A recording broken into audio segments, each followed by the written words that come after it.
அனைத்து தமிழ் மக்களுக்கும் கணேசன் பணிவான வணக்கம். ஸோ வாங்க ஃப்ரெண்ட்ஸ் மார்க்கெட் பற்றி டிஸ்கஸ் பண்ணலாம். ஸோ யுஎஸ் ஆயிலை பொறுத்த வரைக்கும் நேற்று ஒரு ஃபால் கிட்டத்தட்ட பார்த்தீங்கன்னா ஒரு நல்ல ஒரு ஃபால் எடுத்திருந்தது. கிட்டத்தட்ட $67.92 வரைக்குமே பார்த்தீங்கன்னா டவுன் ஆயிருக்கு. எங்கேருந்து டவுன் ஆயிருக்குன்னா ஒரு 70.56லேருந்து கிட்டத்தட்ட -2.14% வரைக்கும் டவுன் ஆயிருக்கு. ஸோ இன்னைக்கு ஓவர் நைட் மார்க்கெட்டும் பார்த்தீங்கன்னா கிட்டத்தட்ட ஒரு ரெட் கலர் கேண்டில், அதாவது நேற்று க்ளோஸுக்கு கீழே ஓப்பன் ஆன மார்க்கெட் பார்த்தீங்கன்னா ஒரு ரெட் கலர் கேண்டில் தான் இப்போதைக்கு வந்து ஃபார்ம் ஆயிருக்கு. ஸோ க்ரூட் ஆயிலை பொறுத்த வரைக்கும் எம்சிஎக்ஸை பொறுத்த வரைக்கும் நேற்று வந்து ஒரு எதிர்பாராத ஒரு ஃபால் தான். ஏன்னா கொஞ்சம் பை தான் எக்ஸ்பெக்ட் பண்ணியிருந்தேன். ஸோ ஏன்னா கேப் அப்பில் ஓப்பன் ஆகிற மாதிரி தான் பார்த்தீங்கன்னா யூஎஸ் ஆயில் வந்து நேற்று வந்து ஓப்பனிங் வந்து இருந்தது. ஸோ கேப் அப்பில் ஓப்பன் ஆனால் ஸோ கண்டிப்பாக ஒரு 6206 வரைக்குமே வரும்னு எதிர்பார்த்திருந்தேன். பட் அந்த மாதிரி வந்து நடக்கலை. ஆனால் கொஞ்சம் பையிங் வந்து எடுத்திருந்தது. எங்கே எடுத்திருந்ததுன்னா ஸோ இந்த இடத்துல பார்த்தீங்கன்னா கொஞ்சம் பையிங் வந்து எடுத்திருந்தது.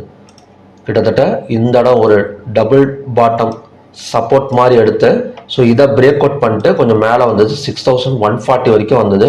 ஸோ அங்கேருந்து பார்த்தீங்கன்னா ஸோ கிட்டத்தட்ட 6140லேருந்து ஒரு 200 பாயிண்ட்ஸ் பக்கம் டவுன், சடன் டவுன் வந்து நடந்தது. ஸோ இன்னைக்கு வந்து எக்ஸ்பெக்ட் பண்ணலாமா, இந்த டவுன் சைடு வந்து இன்னைக்கு எக்ஸ்பெக்ட் பண்ணலாமா அப்படிங்கிறத பார்க்கலாம் நாம. ஸோ அது மட்டும் இல்லாமல் நெக்ஸ்ட் சப்போர்ட் வந்து எந்த இடத்துல இருக்குது அப்படின்னா 5901. ஸோ இந்த இடம் தான் பார்த்தீங்கன்னா நெக்ஸ்ட் சப்போர்ட் ஜோன். ஸோ இந்த இடம் நெக்ஸ்ட் சப்போர்ட் ஜோன் வந்து 5901. ரெசிஸ்டன்ஸ் வந்து பிவோட் பாயிண்ட், அதாவது நேத்தோட ஹை லோ க்ளோஸோட மிட் பாயிண்ட் தான் பார்த்தீங்கன்னா 6063. ஸோ அதுதான் பார்த்தீங்கன்னா இன்னைக்கு ரெசிஸ்டன்ஸாக வந்து ஆக்ட் ஆகும். ஸோ இன்னைக்கான ரெசிஸ்டன்ஸ் வந்து 6063, சப்போர்ட் வந்து 5901. ஸோ இன்னைக்கு வந்து எந்த மாதிரி நடக்கிறதுக்கான சான்சஸ் இருக்குது அப்படின்னா க்ளோஸுக்கு கீழே ஓப்பன் ஆனால் ஸோ கண்டிப்பாக வந்து நம்ம வந்து ஒரு செல் சைடு வந்து ஃபோக்கஸ் பண்ணலாம். ஸோ அதோட டார்கெட் ஏன்னா இதுக்கும் கீழே ஸோ லாஸ்ட் சப்போர்ட் வந்து இந்த கேண்டில் தான். ஸோ இந்த கேண்டில் தான் பார்த்தீங்கன்னா லாஸ்ட் லோ அண்ட் சப்போர்ட். அதுக்கு கீழே அந்த க்ளோஸுக்கு கீழே தான் நேற்று வந்து க்ளோசிங் வந்து நடந்திருக்கு. ஸோ அதனால் கண்டிப்பாக ஒரு செல் சைடு வந்து கன்ஃபர்மேஷன் வந்து ஆயிருக்கு. ஸோ அதோட டார்கெட் க்ளோஸுக்கு கீழே ஓப்பன் ஆனால் ஸோ அங்கேருந்து பார்த்தீங்கன்னா 5901 வரைக்கும் இறங்கிறதுக்கான சான்சஸ் இருக்குது. இங்கே வந்துட்டு வேணால் 215 minutes candle green colour candle form ஆனால் ஸோ நம்ம வந்து பை வந்து ஃபோக்கஸ் பண்ணலாம். ஸோ மற்றபடி பார்த்தீங்கன்னா ஸோ நம்ம இங்கேருந்து எந்த பையும் ஃபோக்கஸ் பண்ண தேவையில்லை. ஒரு ஃபஸ்ட்டு செல் தான் நம்ம வந்து க்ளோஸுக்கு கீழே ஓப்பன் ஆனால் செல் தான் பார்த்தீங்கன்னா நம்ம வந்து போகணும்.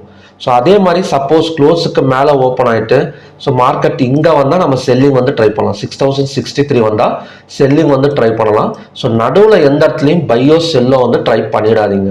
ஒன்று க்ளோஸுக்கு கீழே ஓப்பன் ஆனால் செல் ஃபோக்கஸ் பண்ணுங்கள்.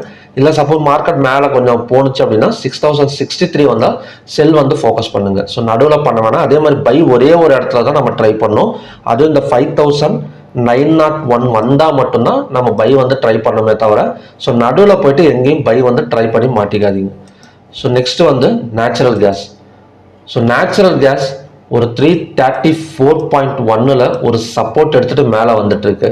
ஸோ அகைன் வந்து 368.2 வரைக்கும் வந்து இறங்கிறதுக்கான சான்சஸ் இருக்குது. ஏன்னா இந்த இடம் பார்த்தீங்கன்னா ஒரு ஸ்ட்ராங் ரெசிஸ்டன்ஸ். இந்த இடத்துல வந்து 215 minutes candle red colour candle form ஆனால் ஸோ அங்கேருந்து பார்த்தீங்கன்னா 334 வரைக்கும் வரதுக்கான ஒரு சான்சஸ் வந்து இருக்குது. இது அகைன் பார்த்தீங்கன்னா ஒரு சேனலில் தான் ரன் ஆகிட்டு இருக்கு. கிட்டத்தட்ட பார்த்தீங்கன்னா உங்களுக்கே தெரியும் ஒரு சேனலில் தான் ரன் ஆகிட்டு இருக்கு. ஏன்னா நேற்றே பார்த்தீங்கன்னா கேண்டில் க்ளோசிங் இந்த இடத்துல வச்சது லோ பிரேக் அவுட் பண்ணிட்டு கூட மறுபடியும் சப்போர்ட் எடுத்துகிட்டு தான் உங்களுக்கு வந்து மேலே வந்திருக்கு நேச்சுரல் கேஸை பொறுத்த வரைக்கும். ஸோ மற்றபடி கோல்டு அண்ட் சில்வர் எல்லாம் பார்த்தீங்கன்னா நல்ல ஒரு டிமாண்ட் ஜோன் தான். மறுபடியுமே பார்த்தீங்கன்னா இழுத்து கொண்டு வந்து பையர்ஸ் மேலே தான் கொண்டு வந்துட்டு இருக்காங்க கோல்டு அண்ட் சில்வரை பொறுத்த வரைக்கும். ஸோ ஹையாக பிரேக் பண்ணால் கண்டினியூஸ் ஆகிறதுக்கான சான்சஸ் வந்து இருக்குது. ஸோ நெக்ஸ்ட் வந்து ஜிங்க்கு. ஸோ ஜிங்க்கு பார்த்தீங்கன்னா நேற்று வந்து ஒரு ஹையாக பிரேக் அவுட் பண்ணிட்டு மேலே வந்திருக்கு 270.65 நேற்று ஹை. ஸோ அதையும் பிரேக் அவுட் பண்ணால் 274 வரைக்கும் இன்னொரு 4 பாயிண்ட்ஸ் பக்கம் நம்ம அப் சைடு வந்து எக்ஸ்பெக்ட் பண்ணலாம். ஸோ நெக்ஸ்ட் வந்து காப்பரை பொறுத்த வரைக்கும் ஒரு சேனலுக்குள்ளார தான் ரன் ஆகிட்டு இருக்கு. ஸோ கிட்டத்தட்ட பார்த்தீங்கன்னா ஒரு அப் அண்ட் டவுன் மார்க்கெட் தான். ஸோ ஹையாக பிரேக் அவுட் பண்ணால் அடுத்த டார்கெட் 876.40 வரைக்கும் வரதுக்கான சான்சஸ் இருக்குது. ஸோ காப்பரை நம்ம வந்து பை சைடு வந்து ஒரு ஸ்விங் பண்ணணும் அப்படின்னா ஸோ நல்ல ஒரு டைம் தான் இது. ஹையாக பிரேக் அவுட் பண்ணாலோ இல்லை இந்த இடத்துல நம்ம பை பண்ணாலோ ஸோ இங்கேருந்து பார்த்தீங்கன்னா ஒரு 10 பாயிண்ட்ஸ் பக்கம் நம்ம ஸ்விங்குக்கு வந்து யூஸ் பண்ணிக்கலாம். ஸோ ஓகே ஃப்ரெண்ட்ஸ், இதுதான் பார்த்தீங்கன்னா இன்னைக்கான லெவல்ஸ். ஸோ மறுபடியும் பார்த்தீங்கன்னா நல்ல லெவல்ஸோட நான் வந்து உங்களை மீட் பண்ணுறேன். நன்றி, வணக்கம்.